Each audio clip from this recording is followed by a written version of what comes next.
They took all of your father's insurance money and kicked me out of my house. Can I stay with you just tonight? I was shocked that my mother would be treated like that by the son and his wife who lived with her. She looked even worse than before, and although it was winter, she was incredibly thin and wearing tattered clothes. I was willing to accept her, of course. But my husband, who was with me. I don't want you to do that. Let me drive you to your house. Said to her. I was astonished. I had no idea that my husband was such a cold person. But actually, he had an idea. I am Kate, 30 years old. My husband's name is Samuel. Samuel and I met at an English conversation class we both attended. We happened to be paired up a lot, and I liked him because he seemed kind and gentle, and I approached him. Our personalities are complete opposites. I like to talk a lot, but he is quiet and not very talkative. I'm the headstrong type and act quickly when I have an idea, while he is the cautious type. At first glance, we may not seem to fit together, but we are surprisingly compatible and comfortable with each other. Samuel said, I've always been shy since I was little, and it was hard for me to make friends, so when I studied all the time, I became even more of a poor communicator. It is true that he is very educated. I wondered why he had never married before, but his shyness made it difficult for him to meet good people. After we were married, we remained close and enjoyed each other's company. Every day I would talk about what happened that day, and he would happily listen. However, in the midst of our peaceful days, a problem arose. I have an older brother. His name is Chris. Chris has always been superior and mean to me, and even though we are brothers, I hated him. We had very little contact as adults, until 2 years ago when I got word that he was getting married. His wife, Molly, was also kind of a mean-spirited person and I just could not like them both. Samuel knew I had a hard time with him, so we kept our relationship to a minimum with my brother and his wife. For the 2 years after Chris got married, we had almost no contact with each other. But then he contacted me. We're moving in with our dads. You don't have a problem with that, do you? I was surprised at the suddenness of his words.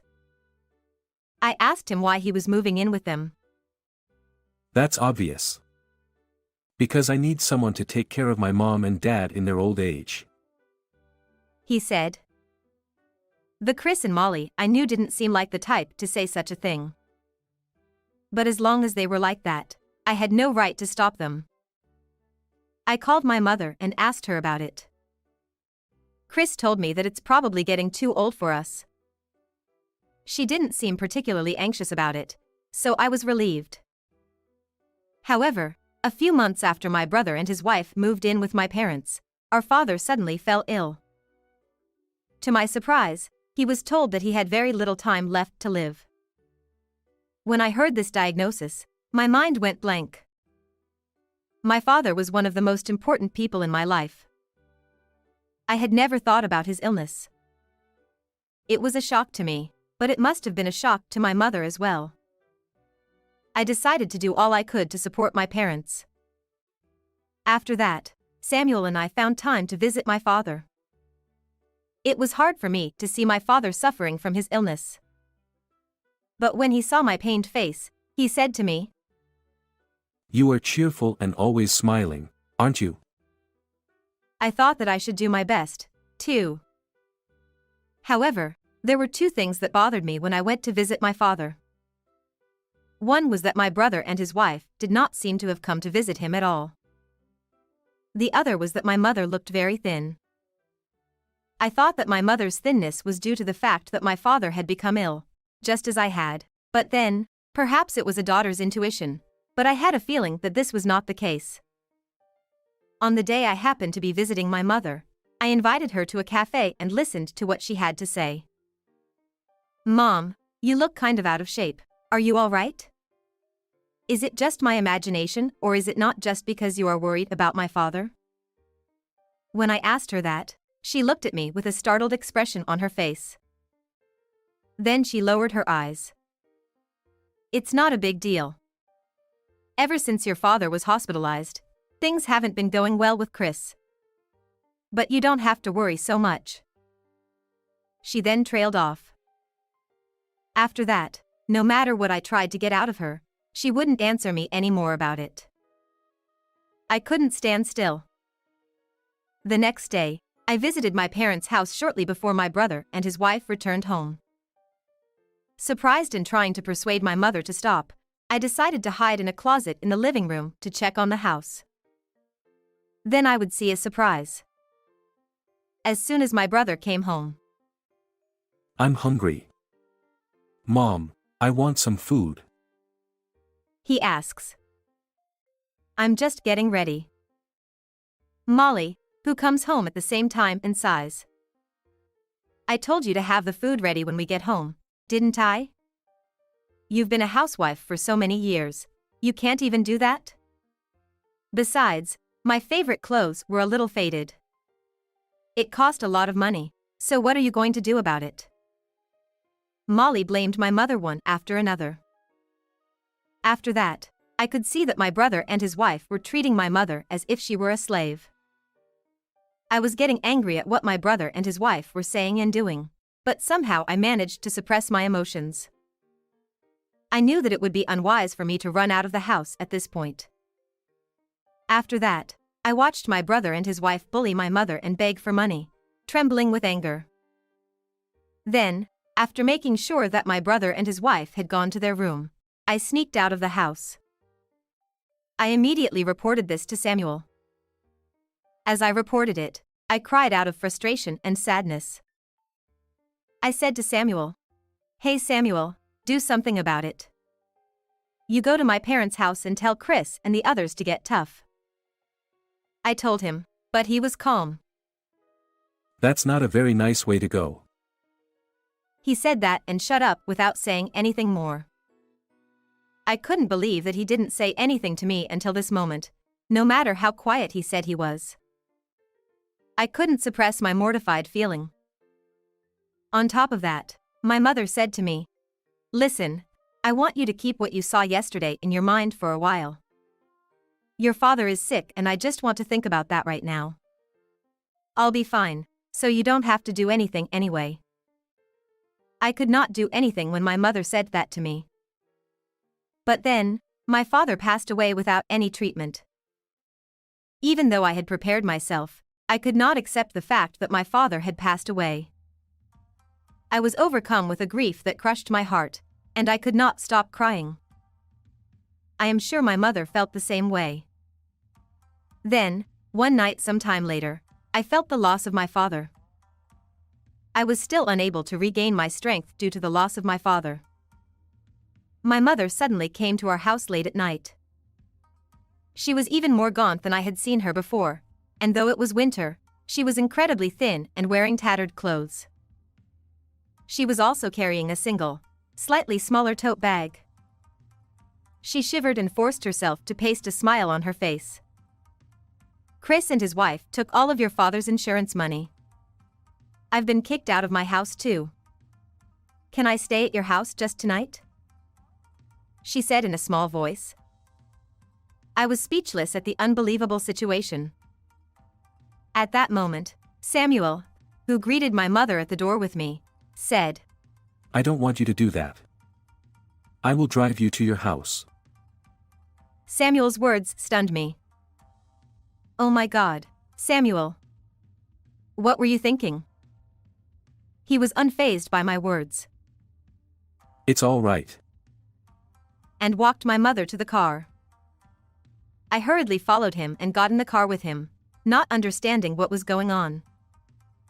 We then arrived at my parents' house with everyone in the car silent. I am usually a talkative person, but at this moment I was so confused that I did not know where to start. However, I could see that Samuel was sending a message to someone. And just like that we arrived at my parents' house. My brother and his wife came out to the front door and looked at us with a disgusted look on their faces as if they were looking at insects. Chris on top of that. You brought extra people again. Chris shouted at us. As expected, I was about to shout back at him when he said, Good evening. I heard an unfamiliar voice. I looked up to see a strange man standing behind me and stepping in front of us. What? Who? I muttered again, unable to hide my confusion. The man silently gave me his business card and handed one to my brother and sister-in-law. I'm Finn, a lawyer. Pleased to meet you. He introduced himself. Even my brother and his wife, who are usually arrogant and superior to me, looked at me wide-eyed as if they couldn't believe their ears at what the man said. Then Chris said, Lawyer? What the hell do lawyers want? And he crowded into Finn's arms. Samuel offered me a job. He and I have been friends since we were students. Samuel told my mother. Do you have what I was asking you to do? He asked. My mother then pulled out a number of voice recorders from a bag she was carrying. Then Finn said, In these voice recorders, there is evidence of your usual moral harassment. Your mother has been going to a mental health clinic because of the stress she has been under. You will have to pay her a very generous amount of alimony. He told them in an indifferent manner. My brother and his wife heard this and said, Alimony? And when did you say you recorded it? Their faces contorted in surprise as they stared at Finn and us with astonished eyes. Wait, what do you mean? I couldn't resist asking Samuel. According to Samuel's story, he had heard about my mother from me and had been making moves under the radar to see what he could do. He is a well-educated man with friends who are doctors, lawyers, and bureaucrats, and this time he contacted his friend Finn, a lawyer. Samuel told my mother that he would keep it a secret from me for now and proceeded with various preparations. One of them was the recording of this moronic remark. Finn told me that after hearing the two of them say the usual SOSO things, he told me that he could get enough alimony. Then Finn says to my brother and sister-in-law again. He thought that this might be the case and Finn instructed our mother to make such a procedure for our mother at a time shortly before the insurance money came in. Chris muttered, and my brother and sister-in-law both looked stunned. Finn followed up on their pale faces. By the way, this house, if you don't leave in about a week, we'll have to call the police. My brother and his wife looked even more puzzled. Molly said to them, Are you crazy? It's our house, why do we have to leave? Then Finn said, Your mother has already sold this house. He told them once and for all. The brother and his wife opened their mouths with a pout. Finn and Samuel continued to explain to my brother and his wife. My mother had tolerated living with my father while he was alive, but now that he was gone, she felt that she could no longer live with him and his wife. My mother had been thinking of moving out and living on her own since before they kicked her out of the house, because my brother and his wife would never leave without a fight. When Samuel and Finn heard about this, they suggested that she should sell my parents' house then. Since my parents' house was in my mother's name, the process was quick and easy.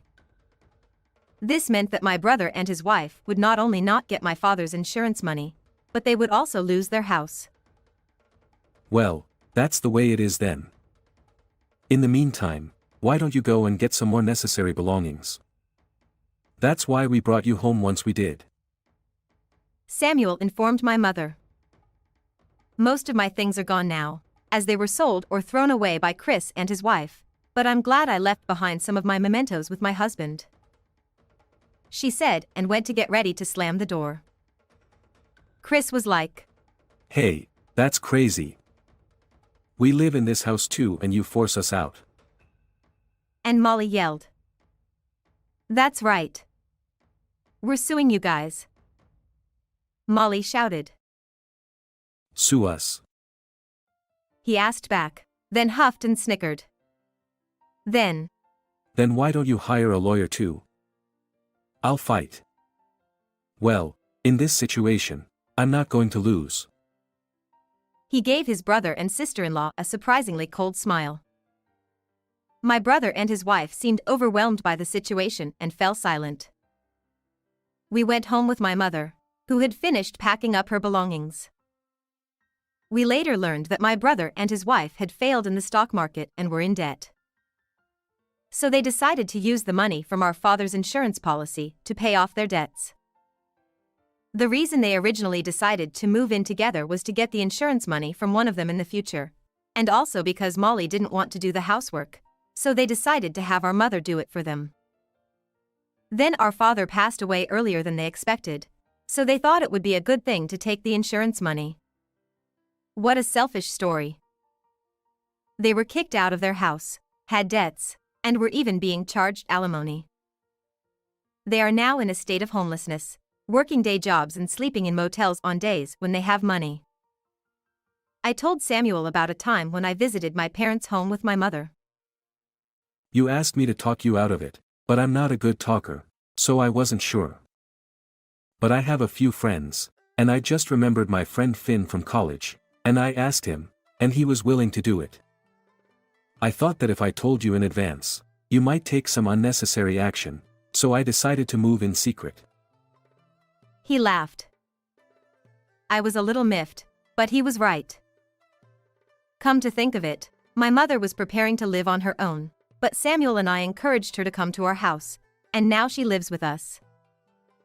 My mother can now afford quite well with her pension, the insurance money she got back, and the money from selling the house.